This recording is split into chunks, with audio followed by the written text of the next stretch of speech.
out of my building. Crack. The sound of the plastic ID card splitting at 11:58 p.m. and his $12.8 billion empire begins to fracture. The two halves of my face, smiling on the laminated plastic, fall to the polished obsidian floor. One half lands by the toe of his gleaming Italian leather shoe.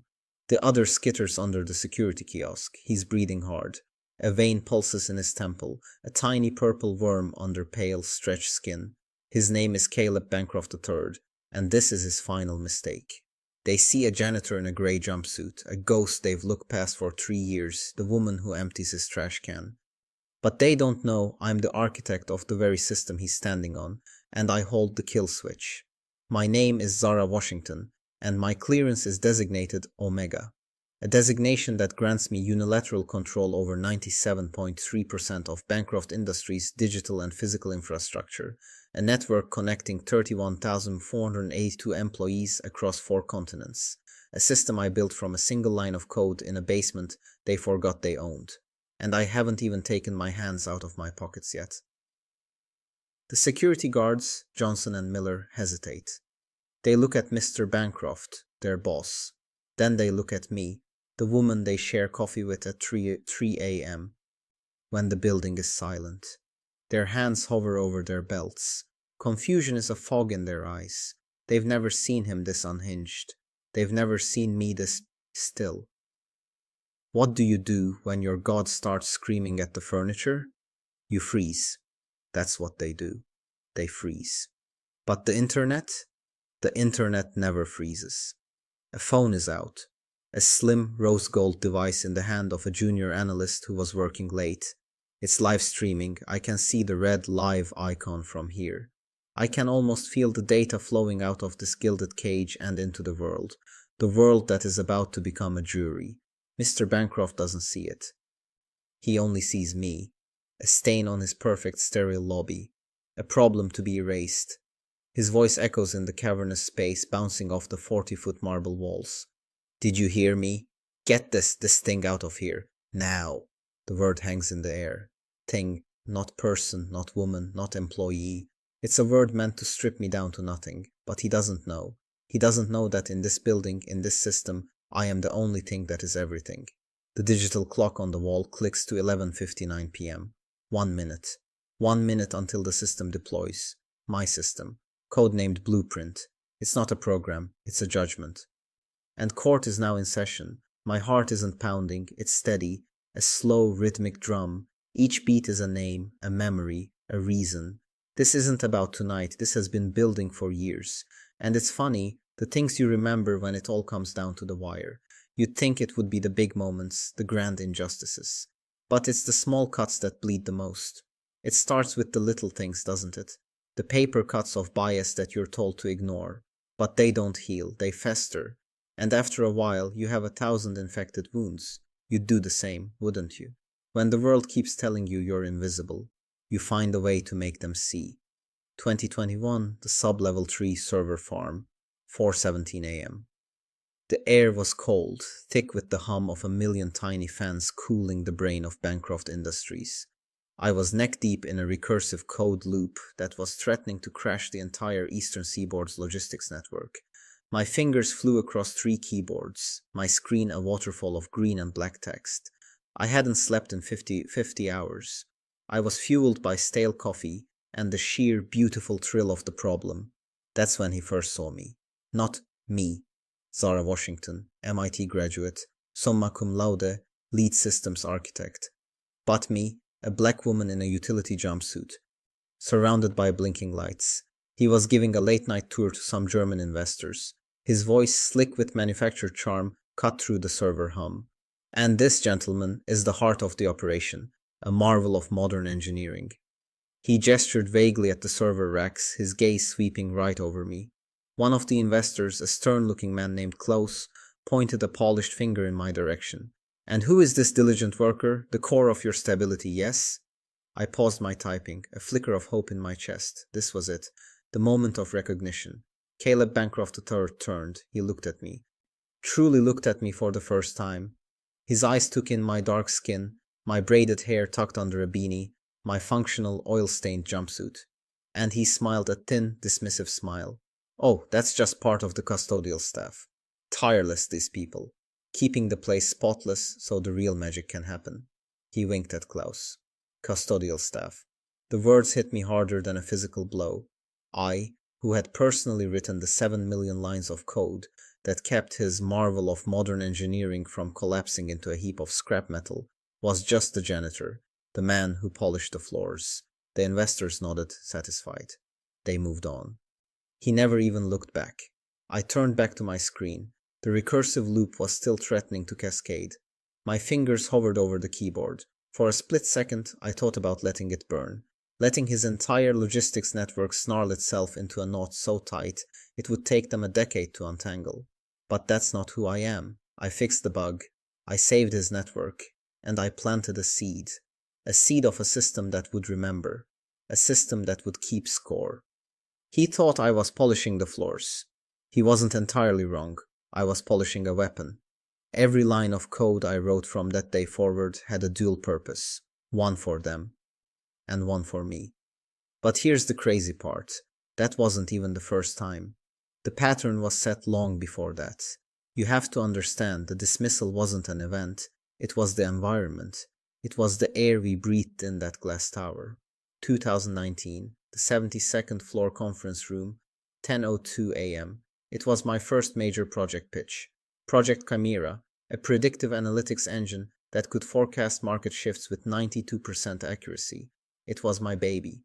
I'd built the prototype in my own time, on my own servers. I was a junior programmer then, full of fire and a naive belief in meritocracy. I walked into the boardroom. The table was a long stretch of polished mahogany, reflecting the New York skyline like a dark mirror.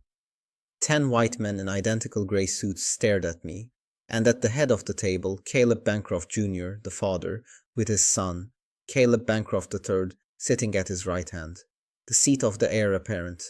I started my presentation. I was nervous, but the data was solid. The algorithm was elegant. I laid out the architecture, the potential revenue, the market applications. For 20 minutes, I poured my heart and soul onto the projector screen. When I finished, there was silence. Not a contemplative silence. A dead silence. Caleb Bancroft Jr. leaned forward, his hands steepled. He didn't look at me. He looked at my direct supervisor, a man named Mark, who was sitting 2 chairs down from me. Mark, the old man said, his voice a gravelly rumble. This is a fascinating concept. Ambitious. Who on your team is heading this up? I want to meet him. Mark, to his credit, looked uncomfortable. He cleared his throat. Sir, that would be Zara. She just gave the presentation.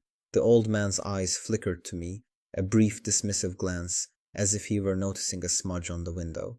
Right, he said, and turned back to Mark. Well, get one of the senior boys to work with her on it. She'll need guidance to refine the concept. Caleb Bancroft III, the son, just smirked.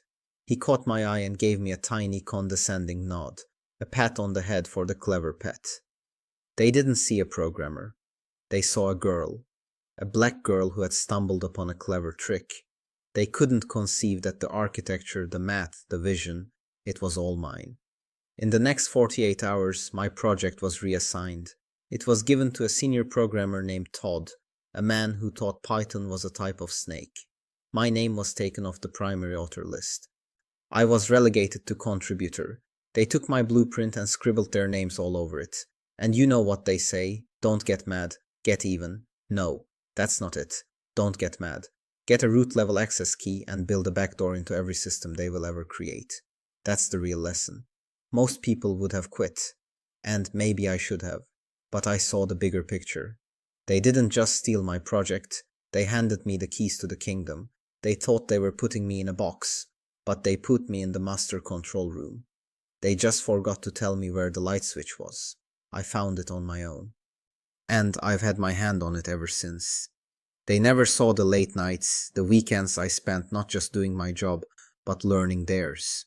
I learned the accounting systems. I learned the HR databases.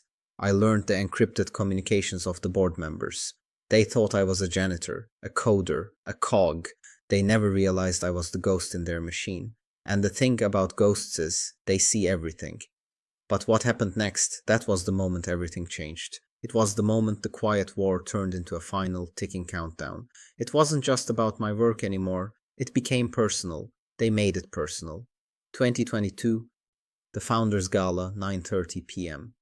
The ballroom was a sea of black ties and glittering diamonds. The air smelled of money, expensive perfume, and baked brie. It was the annual Bancroft Foundation charity event, a night where the city's elite gathered to pat themselves on the back for their generosity. I wasn't supposed to be there. As a non-executive employee, I wasn't on the guest list. But my system was running the entire event. The lighting, the security, the auction bidding software. It was all me. I was on site, tucked away in a small tech booth at the back, just in case anything went wrong. I was wearing my standard work uniform, black cargo pants, a black polo shirt, and a headset. Invisible.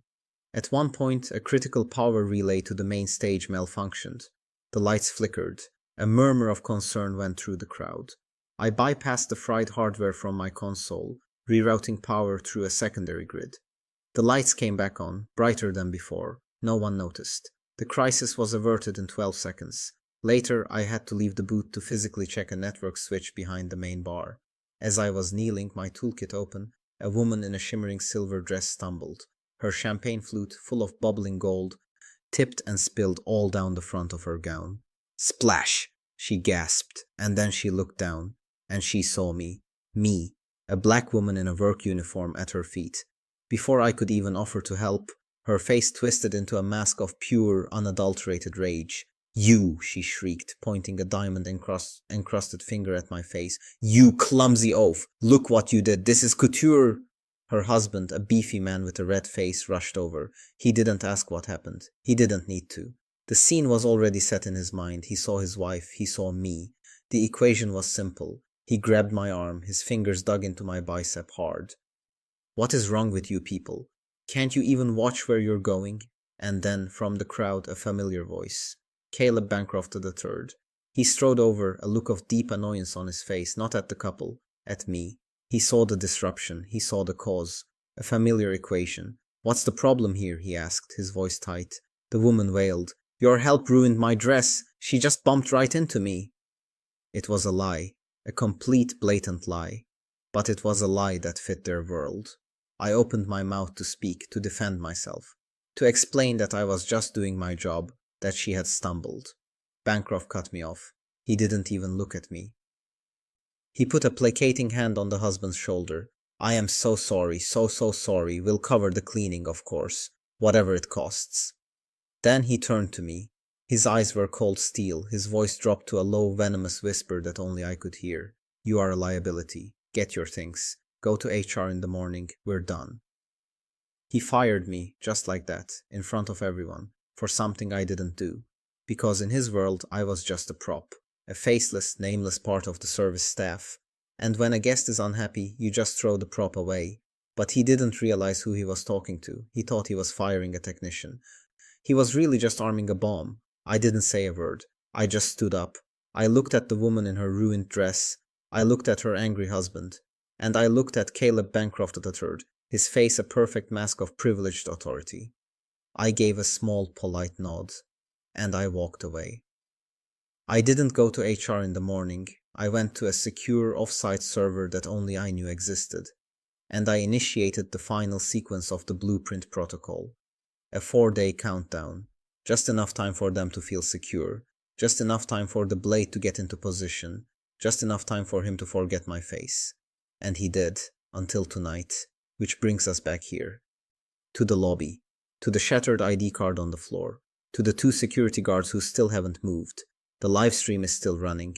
The junior analyst is trying to be subtle, but her hands are shaking. The digital clock on the wall now reads 12 a.m. It's time. The blueprint detonates. Not in 4 days. Right now. I calibrated the countdown to this exact moment. The moment of his peak arrogance, the climax of his humiliation of me, poetry. My system, my beautiful, intricate, patient system, begins to deploy. It's not a hack, it's an audit. A full-scale, system-wide, real-time audit of 47 years of Bancroft legacy. And my janitorial tasks, the things he scorned, they were my cover. While they saw me wiping down servers, I was installing packet sniffers. While they saw me replacing keycards, I was cloning master access credentials. While they saw me emptying trash cans, I was retrieving shredded documents that told a story of fraud, corruption, and deep systemic rot. Every task he dismissed was a thread I used to weave his shroud. The irony is so thick you could choke on it. He's still yelling. He's moved from commands to insults. "Are you deaf?" I said, "Get her out. Johnson, Miller, do your damn jobs or you're fired too." Johnson takes a hesitant step forward. He's a good man. He has a daughter who's starting college. He needs this job. His eyes plead with me. "Just go. Just walk out. Don't make me do this." I give him a small shake of my head. Not this time. Bancroft's face is turning a blotchy red. He can't understand the insubordination. The world is not conforming to his will. It's like a child discovering for the first time that a tantrum won't get them what they want. He takes a step toward me. He's going to touch me. I can see it in his eyes. The need to physically assert his dominance. He's going to put his hands on me. Again. But here's where it gets insane. Before his hand can reach my arm, his own phone buzzes violently in his pocket. Then Johnson's phone buzzes. Then Miller's. Then the phone of the analyst who is live streaming. A wave of synchronized buzzing fills the silent lobby. It's the first notification from Blueprint. They all pull out their phones. Their faces go from confused to shocked. Bancroft looks at his screen. The color drains from his face. It's a push alert. To all 31,482 employees of Bancroft Industries. It has my picture on it, the one from the ID card he just broke, and a single line of text. Effective immediately by order of the Board of Directors per the Emergency Succession Clause 14.2 of the Corporate Charter, all executive authority is transferred to Miss Zara Washington, Chief Systems Architect.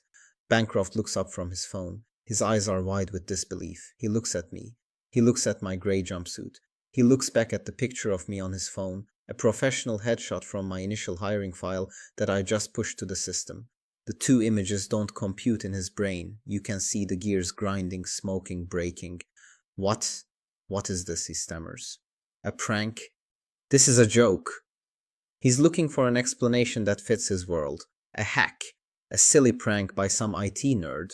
But it's not a joke. The succession clause is real. It's a failsafe put in place after 9/11, designed to ensure operational continuity in a catastrophic event. It allows a designated non-board member with critical system knowledge to assume temporary control to prevent the company's collapse. The designation is made by a secret vote of the board, and a month ago, after I anonymously submitted a report detailing the catastrophic security flaws in our infrastructure, flaws I myself had discovered and could exploit, the board, fearing a hostile takeover or a digital attack, voted.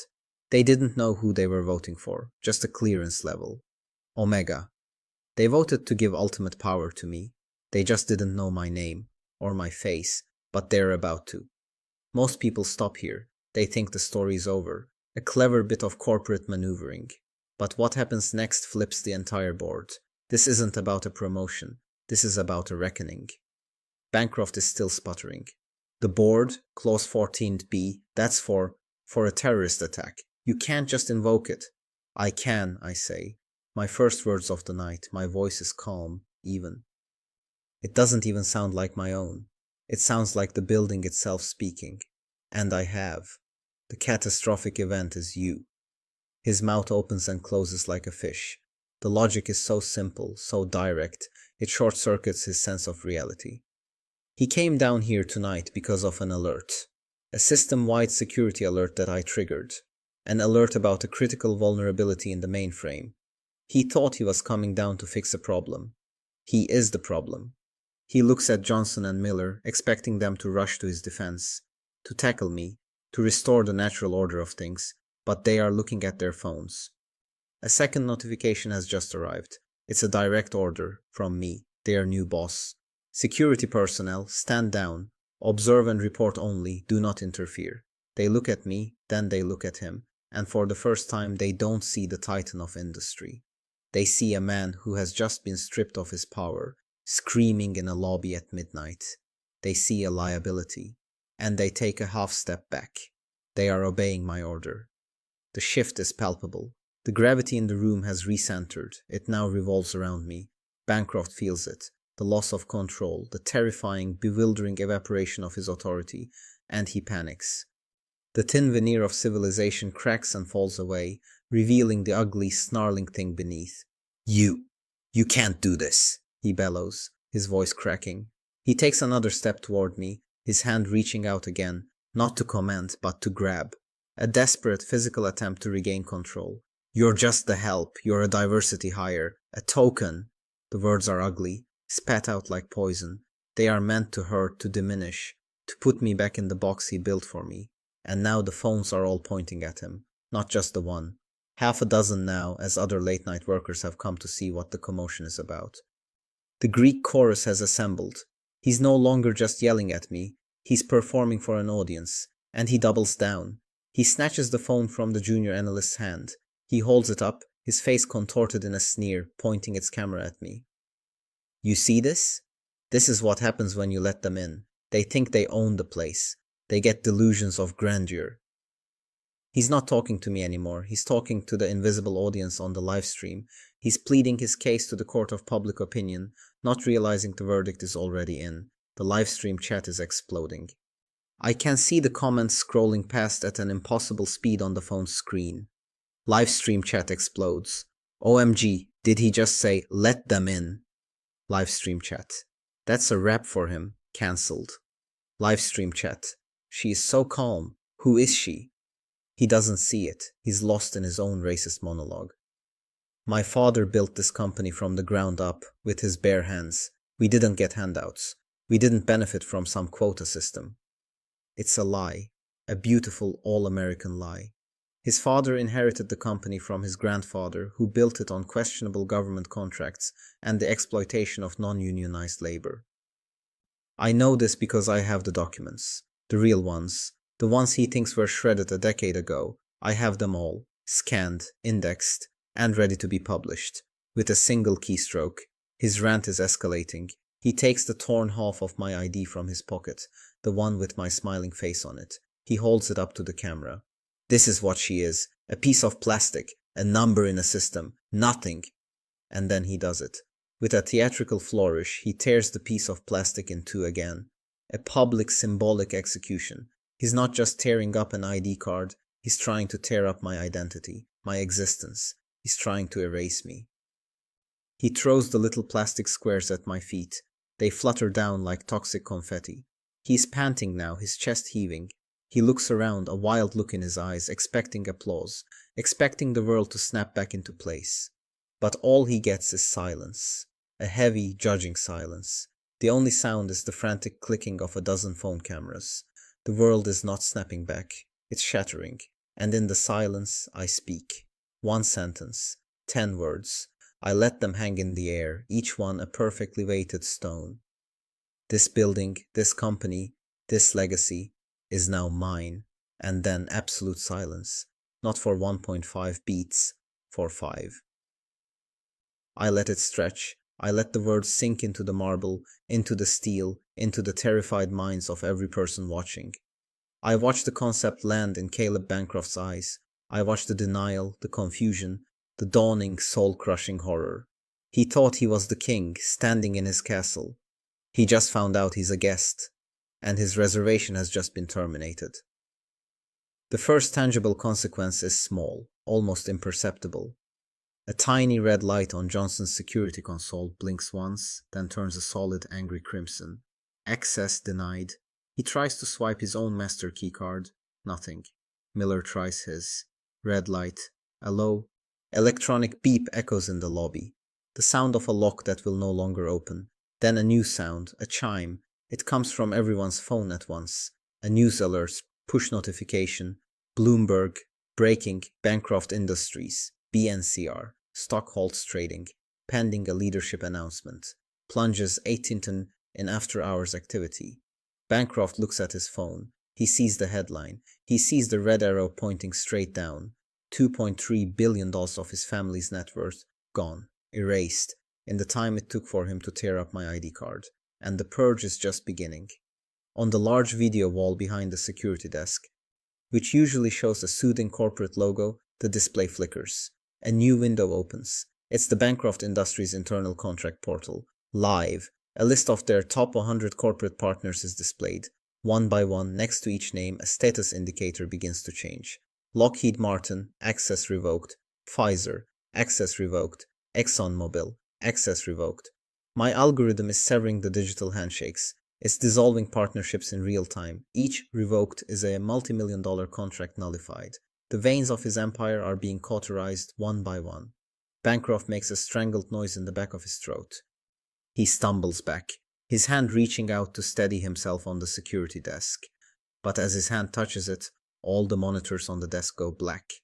The entire security system in the lobby just went offline. Or rather, it just changed ownership. I am the only administrator now. Another chime, another push notification. This one from the company's internal network. Push notification to all employees. Your Bancroft Corp email accounts will be migrated to our new server tonight. All existing emails and archives will be permanently deleted in 90 seconds to ensure a secure transition. Please save critical personal files immediately. Panic. Absolute panic in his eyes. 7 years of correspondence, of deals, of secrets. The entire corporate history about to be wiped clean. Not stolen, not archived, just gone. Digital dust. No, he whispers. My father's emails. The company history. You can't.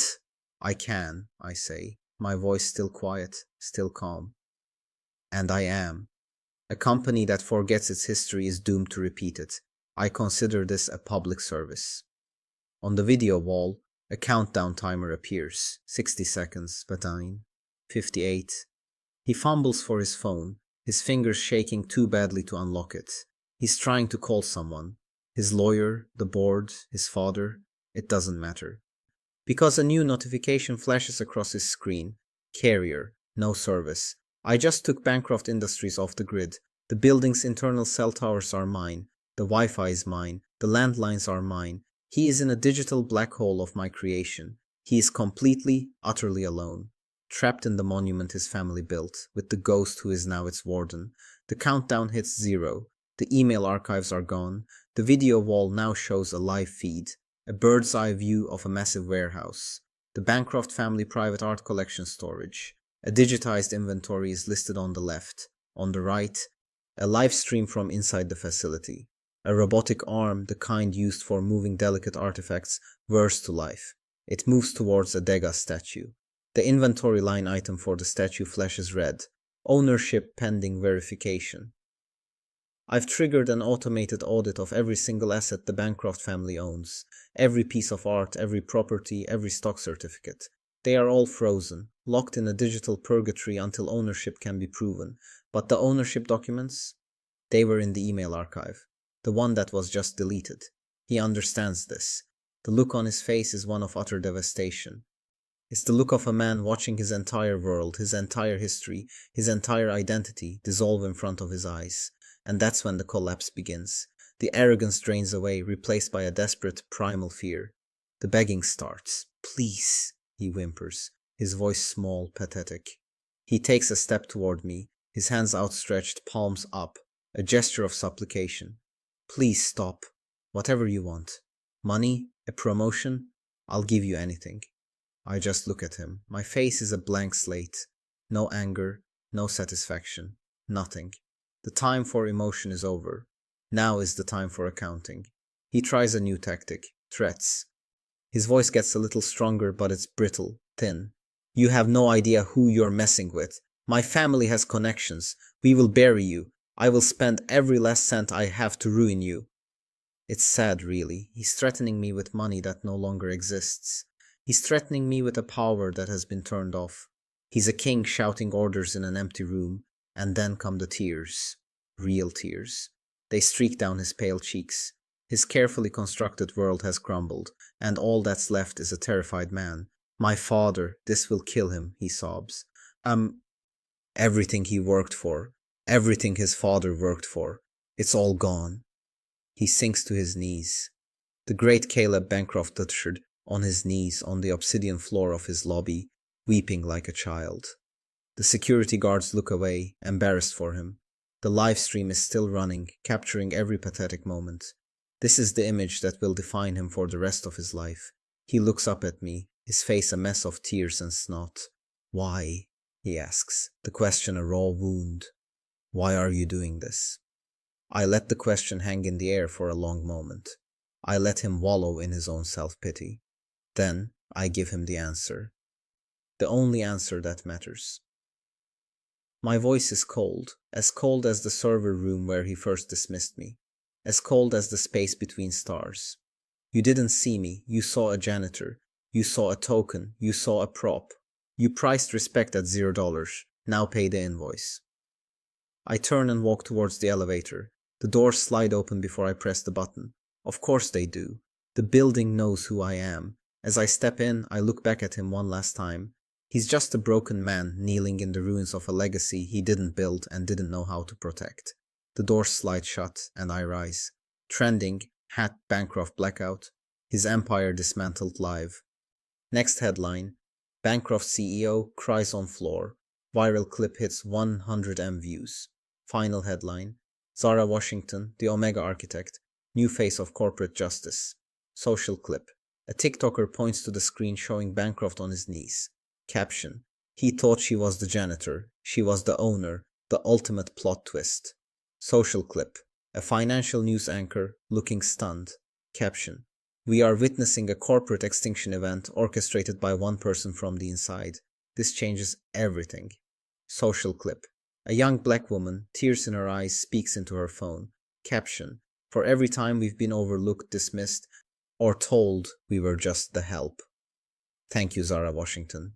You are all of us. The world moves on, fast. The narrative is set in stone. He's the villain, I'm the hero, or the anti-hero. It doesn't really matter. The point is, the story is now mine to write, and the first chapter is over. But the book is just getting started. If you think watching a $12.8 billion empire get deleted in under 3 minutes was brutal, you have no idea what's coming next. This whole thing, Bancroft. He wasn't the master, he was just the puppet. He was a symptom of the disease, not the cause. The real power, the real money, the real hate.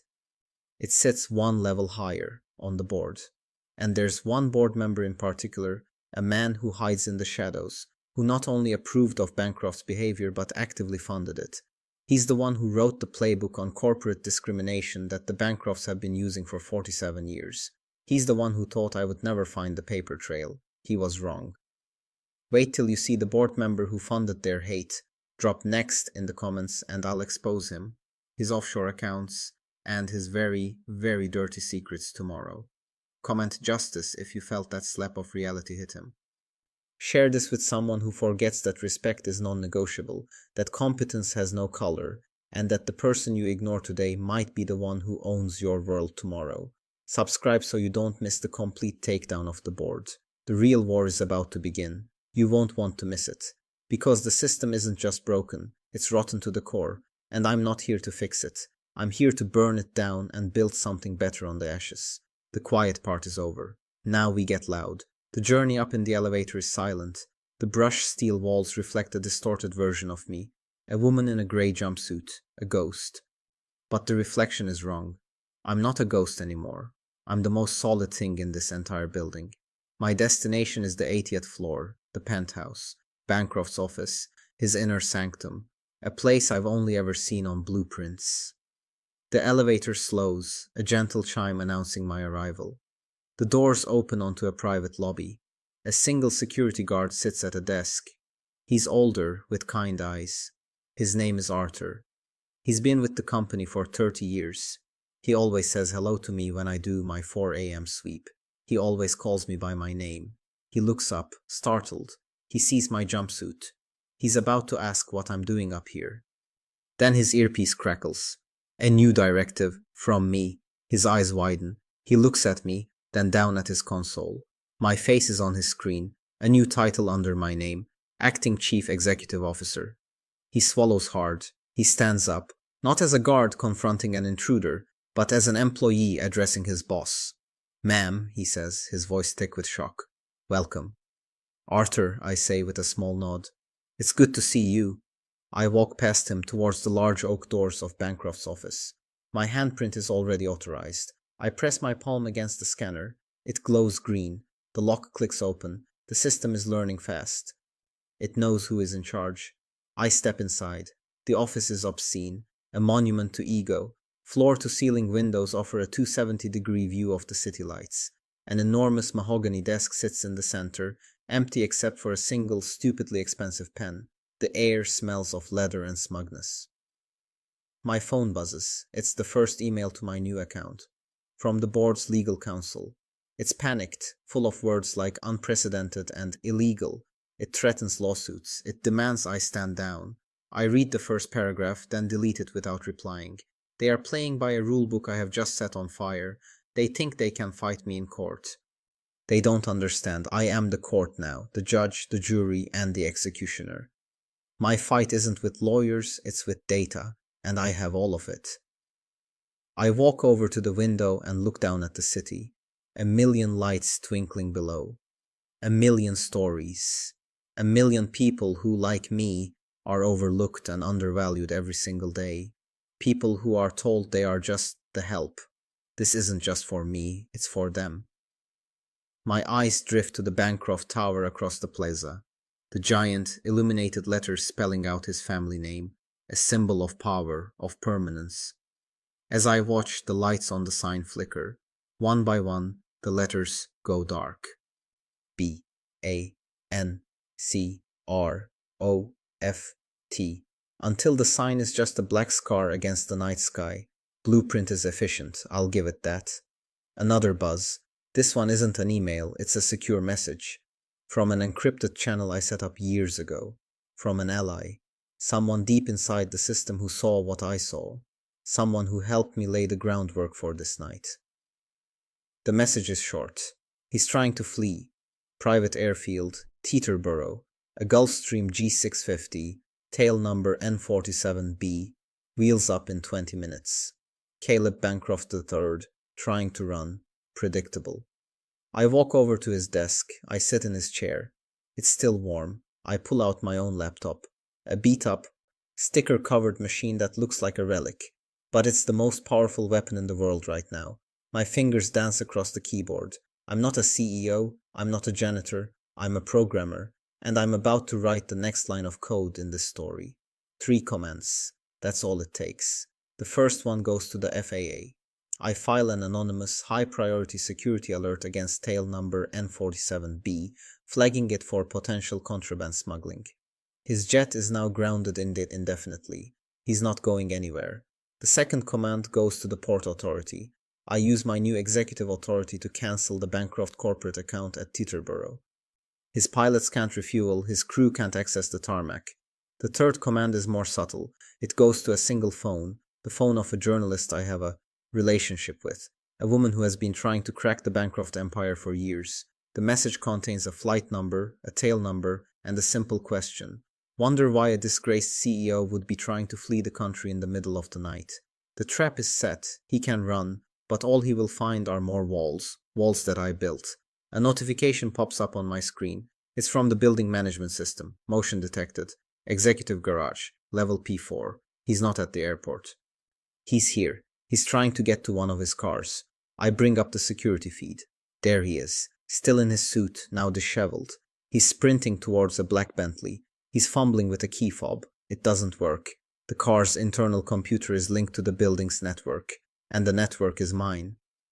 He tries again. Nothing.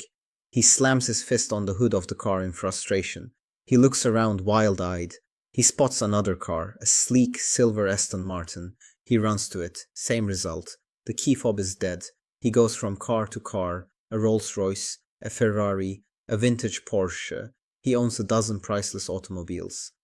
And they are all just metal boxes now, because I control the keys, and I've just changed all the locks. He finally gives up. He slumps against the wall, defeated. A man with $1 billion in useless assets, trapped in his own garage. It's a fitting image. He looks up at the security camera, right at me. He knows I'm watching. His mouth forms a single silent word, a curse. I smile. My phone rings, an unknown number. I answer it. The voice is old, raspy, and full of a cold, ancient fury. Caleb Bancroft Jr., the father, the patriarch, the one who started it all. You have no idea what you've done, he growls. This isn't over. Oh, I know, I reply, my voice cheerful. We're just getting started. I hang up. The game has a new player. The old king has come to defend his fallen prince. This is going to be fun. The path forward is clear. Bancroft III is a pawn, his father is a knight. But the real power is the king, the board member I mentioned, the one who pulls the strings from the shadows. His name is Wallace Sterling, and he's next. He thinks he's untouchable. He sits on a dozen boards. He moves in circles of power I can't even imagine. His money is old, clean, and buried under a mountain of shell corporations and legal firewalls. He's the final boss. And he has no idea I even know his name, but I do. And I know more than his name. I know the name of the illegal account in the Cayman Islands. I know the name of the lobbyist he uses to kill environmental regulations. I know the name of the judge he has on his payroll, and tomorrow the whole world is going to know them too. I lean back in Caleb Bancroft's chair. I put my feet up on his mahogany desk. The city lights stretch out before me like a field of diamonds. For the first time in a long time, I feel a sense of peace.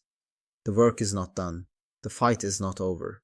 But tonight, we won. Tonight, the ghost in the machine came out to play. And the machine will never be the same. Now, about that board member, you really want to know what happens when a man who thinks he's a god discovers he's mortal? Drop that next in the comments. You've seen what I can do to a legacy. Imagine what I can do to a man who has so much more to hide. You're not just going to see a takedown, you're going to see an autopsy. Live, so subscribe and get ready. Class is about to be in session, and I'm the only teacher. The sun will be up in a few hours. A new day. For the Bancrofts, it will be the first day of their new impoverished lives. For me, it will be the first day of my new reign. There's so much work to do. A corporate culture to detoxify, a history of injustice to correct, a new foundation to build. But first, I'm going to enjoy this view. The view from the top. It's funny. They never even thought to look up. They never thought the person at the bottom could see the whole picture. But that's the thing about being on the floor. You have the best view of all the cracks in the foundation. And I'm just getting started. The first tremor was just a warning. The earthquake is coming. And Wallace Sterling is standing right on the fault line. I wonder if he can feel the ground shaking yet. He will soon. They all will. The sun rises over the city, casting long shadows from the skyscrapers. It paints the sky in hues of orange and pink. It's beautiful. It's the dawn of a new era. My era. And the world is watching. Let them. Let them see what happens when the invisible decide to be seen. Let them see what happens when the silenced decide to speak. Let them see what happens when a janitor takes the throne. It's going to be a hell of a show. And the price of admission? Just a little bit of respect. A price I've learned that some people can't afford. Their loss, my gain. The work continues, the code compiles, and the next target is in my sights. Get ready, Wallace. I'm coming for you. And I'm bringing the full weight of your own corrupted system down with me. This is not revenge. This is a reset. A system purge. And I'm just hitting enter. The new day brings a new wave of chaos for the Bancrofts. News vans are already camped outside the main entrance of the building. My face is on every news channel, juxtaposed with the footage of Caleb weeping on the lobby floor. The narrative is solidifying David and Goliath, except in this version, David has root access to Goliath's nervous system. My inbox is a firestorm, resignations from executives who see the writing on the wall, offers of alliance from others who smell opportunity, and a single cryptic message from a board member. Not Sterling, someone else. It just says, well played, let's talk. Interesting. An ally on the board could be useful. Or it could be a trap. I file it away for later. Priority 1 is consolidating control. I send out a company-wide memo. It's simple. It outlines a temporary freeze on all non-essential spending. It announces a full independent audit of all departments. And it schedules an all-hands meeting for noon. The subject line is the new blueprint. I need to control the narrative inside the company, not just outside. I need to give the 31,182 employees a reason to believe in this new direction, a reason to trust me. Because right now they're just scared. I get it. Their world has been turned upside down. But I'm not here to destroy the company. I'm here to save it from the people who were running it into the ground. My phone buzzes with another alert from my private network. Caleb Bancroft Jr. is on the move. He just left his Upper East Side townhouse. He's in a black Cadillac Escalade heading downtown, towards me. Good, let him come. It's better to face the old lion in my own den. I turn my attention back to my laptop. It's time to dig into Wallace Sterling. I have the data, but it's encrypted, heavily.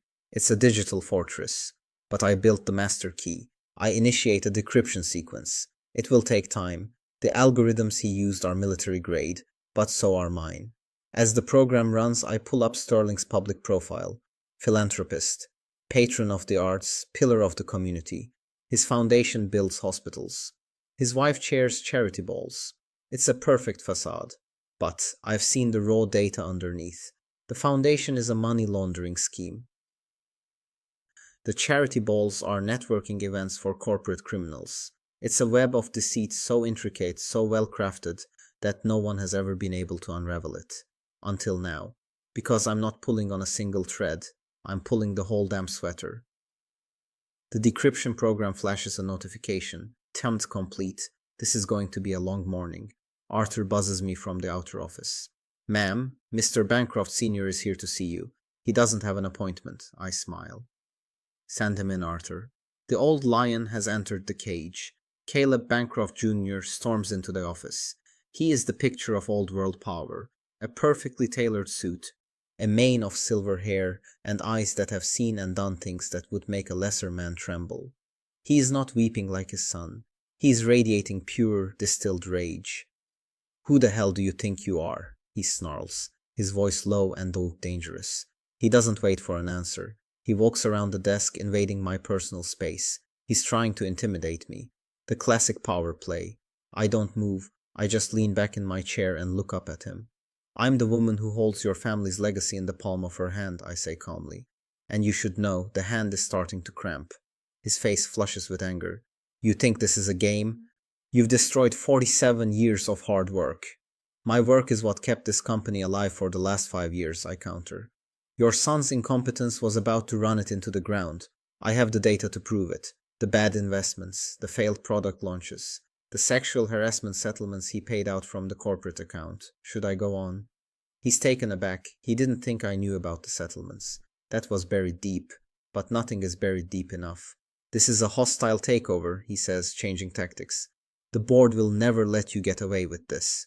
The board activated Clause 14B, I remind him. They gave me this power. They were scared. And they should be. Because the real threat wasn't from outside the company. It was sitting in this very chair. He stares at me, his mind racing. He's assessing me. He's a predator and he's trying to find a weakness. What do you want? He finally asks. The universal question, the transactional heart of his world. Money? Power? Everyone has a price. You're right, I say. I do have a price. It's accountability. It's justice. It's a complete and total dismantling of the corrupt, racist, and self-serving system you built. He actually laughs, a short, harsh, barking sound. You're a naive little girl. You have no idea how the world works. You can't change the system. The system is bigger than you. It's bigger than all of us. You're wrong, I say, leaning forward.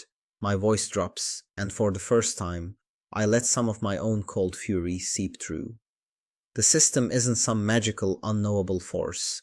It's just rules, it's just code. And I am very, very good at rewriting code. I turn my laptop screen towards him. The decryption program is now at 32 complete. On the screen is a file directory. The root folder is labeled Sterling. Underneath it, subfolders. Cayman accounts. Judicial bribes. Election tampering. His eyes widen. He recognizes the names. He understands what he's looking at. The blood drains from his face. He finally understands the scope of what is happening. This isn't just about his son. This isn't just about his company. This is about everything. You can't release that, he whispers, his voice trembling. You'll destroy everything. The market will collapse. People will go to jail. That's the point, I say. A forest fire is destructive, but it's also necessary. It clears out the dead wood so new things can grow. This is a forest fire. He stumbles back, his arrogance shattered. He looks at me now, not with anger, but with something new, fear, real fear. Who are you? He asks, the question genuine this time. I give him the same answer I gave his son, but this time it has a new weight. I'm the janitor, I say, and I'm here to take out the trash. He turns and walks out of the office, his shoulders slumped, a defeated old man. The king has been checked. Now for the checkmate. The rest of the morning is a blur of activity. Legal battles, media requests, and 1,000 small operational fires to put out. But my focus remains on the decryption. 50%, 70%, 90%. And then, at 11:45 a.m., just 15 minutes before the all-hands meeting, it's done. 100%. I have everything. Every dirty secret. Every illegal transaction. Every ounce of Wallace Sterling's hidden life. It's worse than I thought. The corruption runs deeper, the rot more extensive. This man is not just a corporate criminal, he's a monster who has treated the world as his personal plaything, with no regard for the lives he has ruined. The all-hands meeting is held in the company's largest auditorium. I stand on the stage, looking out at a sea of thousands of faces. They are anxious, uncertain. I can feel their fear. I take a deep breath, and I begin to speak. I don't talk about stock prices or corporate synergy. I talk about respect. I talk about integrity. I talk about building a company where every single person, from the boardroom to the mailroom, is seen, heard, and valued. I tell them my story, the real one, not the one on the news. I tell them about being mistaken for a janitor. I tell them about having my work stolen. I tell them about being fired for something I didn't do. And as I speak, I see a change in their faces. Fear is replaced by understanding. Uncertainty is replaced by empathy. I am not some abstract corporate entity to them anymore. I am one of them. The old way of doing business at Bancroft Industries is over, I say, my voice ringing with conviction. The era of the boys' club, of backroom deals and casual cruelty is finished. Today we start over. Today we build something new, something better, something worthy of your talent and your dedication.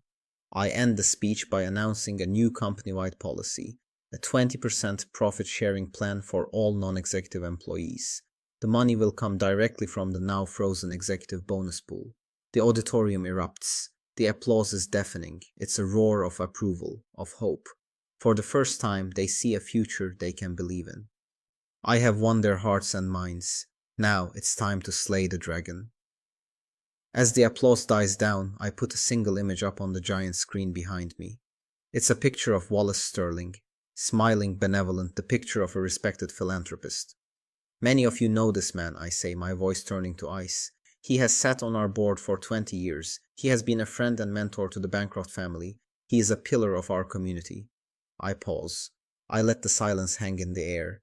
He is also a criminal of the highest order, and I have the proof. And with a single keystroke, I begin to upload the Sterling files to every major news outlet on the planet. The forest fire has begun, and the world is about to get very, very warm. The fallout is immediate. It's a global firestorm. Stock markets in Tokyo, London, and New York halt trading on any company Sterling is associated with. Governments announce immediate investigations. His name, once a symbol of respectability, is now synonymous with corruption. He tries to fight back. His army of lawyers and PR people release statements denying everything. They call me a disgruntled employee, a hacker, a corporate terrorist. But it's too late. The data doesn't lie. The documents are irrefutable. The ship is sinking and the rats are starting to flee. Board members on his other companies are resigning en masse. His political allies are suddenly unavailable for comment. His wife has filed for divorce. In a matter of hours, his entire world has been dismantled. The final nail in the coffin comes from an unexpected source. The board member who messaged me earlier, their name is Eleanor Vance. She has been on the board for 5 years, a lone voice of dissent against the Bancroft Sterling machine. She releases a public statement confirming the authenticity of the documents. She calls for Sterling's immediate arrest and announces her full support for me as the new CEO. The checkmate is complete. Wallace Sterling is arrested by the FBI at his country club. The cameras capture him being led away in handcuffs, his face a mask of disbelief. The great man, brought low by the janitor. It's a story for the ages. The days and weeks that follow are a whirlwind. Rebuilding a company from the ashes is hard work, but it's good work. With Eleanor's help, we assemble a new board. A diverse, talented group of people who believe in the new vision. We promote from within, rewarding the talent that was always there but was consistently overlooked. We create a culture of transparency and accountability. We turn bankrupt industries into a place where people are proud to work. It's not perfect.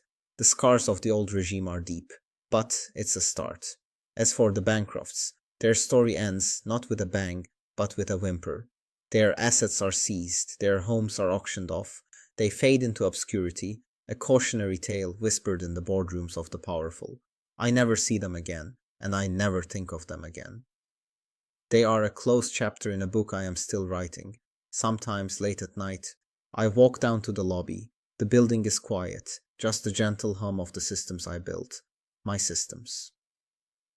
I look at my reflection in the polished obsidian floor. I still see the woman in the grey jumpsuit, the ghost in the machine. But now when I look closer, I see something else. I see a queen on her throne. And I smile. The job is done. The trash has been taken out. The building is clean. Finally, clean. The story doesn't have to end here. A revolution this big has aftershocks. The other board members, the ones who enabled Sterling for years, they're still out there. They think they're safe. They think the fire is contained. They're wrong. The fire is spreading, and my work is just beginning. If you want to see who's next on the list, if you want to watch the rest of this corrupt system burn, you know what to do.